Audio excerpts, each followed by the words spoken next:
Federalism is a system of government that shares the power in a country between the national government, that is the government of the whole country, and individual regional governments within the country. In this video, we will first learn about how federalism tends to manifest itself in different countries, its main hallmarks. Secondly, why some countries might choose to become federal. And finally, we will learn about the disadvantages of federalism and what federal countries do to avoid them. But first, why don't you like this video and hit the subscribe button for more great content. Federalism doesn't manifest itself in the exact same way in every country considered to be federal. Instead, there are a few hallmarks which are common between these countries. One of these hallmarks is the existence of a constitution, a written document, which ensures that power is shared out fairly between the national and regional governments. A constitution is agreed to by both sides, and it can't be changed unilaterally, meaning without the consent of both the national and regional governments. So for example, in the US, changes to the constitution agreed to by the national government cannot be brought into effect without 2/3 of state governments voting for them. Often in federal systems, the constitution also includes an impartial judicial body, which ensures that both the national and regional governments are not overstepping their powers as laid out in the constitution. Also, in federal systems, citizens are able to vote for regional legislatures and a national one that represents the entire nation. These then make up the respective national and regional governments.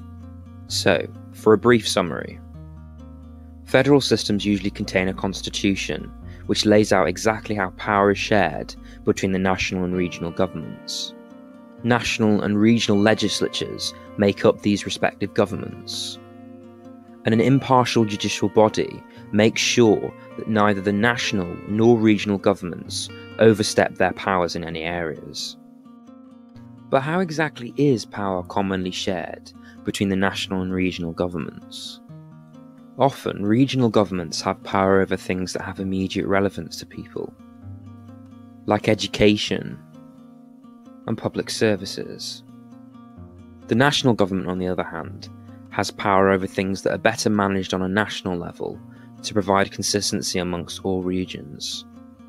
These include subjects like foreign affairs, defence, trade, citizenship, and macroeconomic policy. So why do certain countries choose federalism?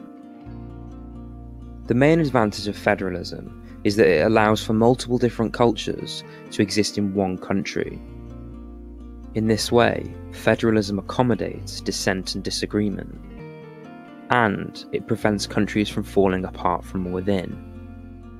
Federalism also importantly reduces the number of small countries in an area by having them combine into one and work together.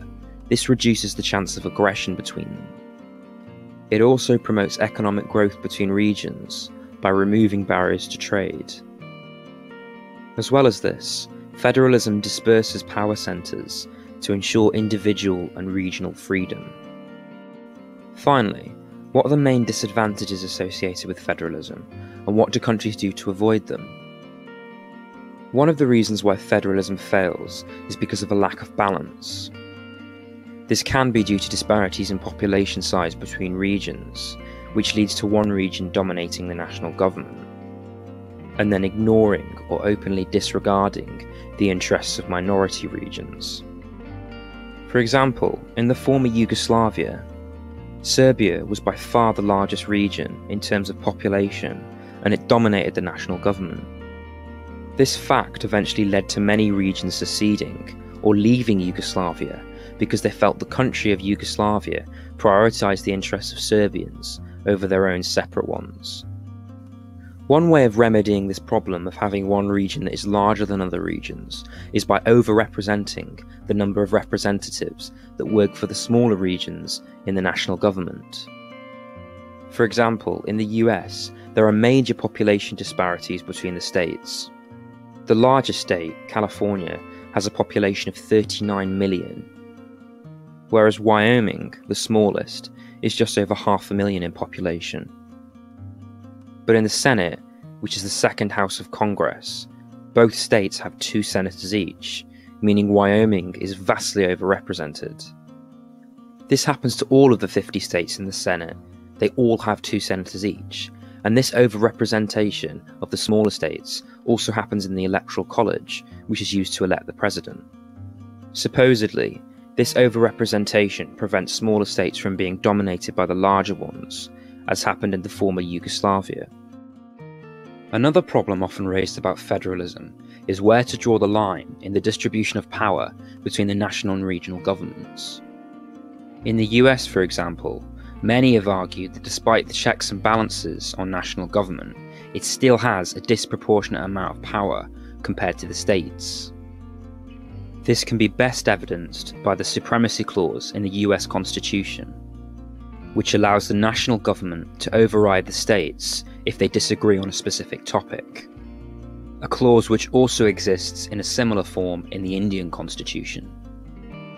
This clause was famously invoked in the US in the 19th century, when the national government wanted to end slavery, but the South wanted to retain it.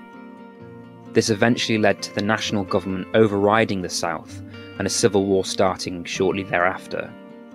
Some have argued that this was an example of the national government having too much power and forcing itself on the minority. But think of the alternative, an impotent national government with power instead completely decentralised. This has been shown to be a failure, especially in the US.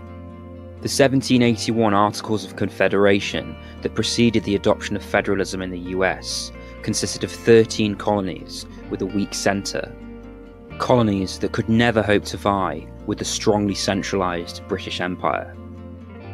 Nonetheless, the question still remains, where do you draw the line in power distribution between national and regional governments?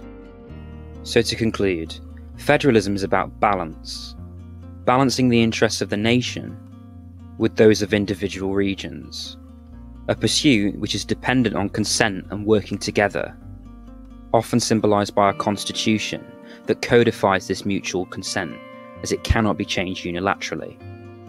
Federalism is pursued because of the belief that smaller states have enough in common and will be better off economically and in terms of not having to vie with other smaller states in one single country.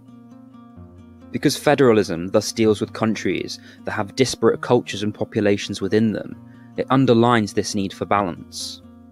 Individual regions must have their own power over their own individual affairs, but also must have a voice in national affairs, so they can stand up for their own interests and not be overridden by other regions. That's federalism. Thanks for watching, please like, please share, and please subscribe.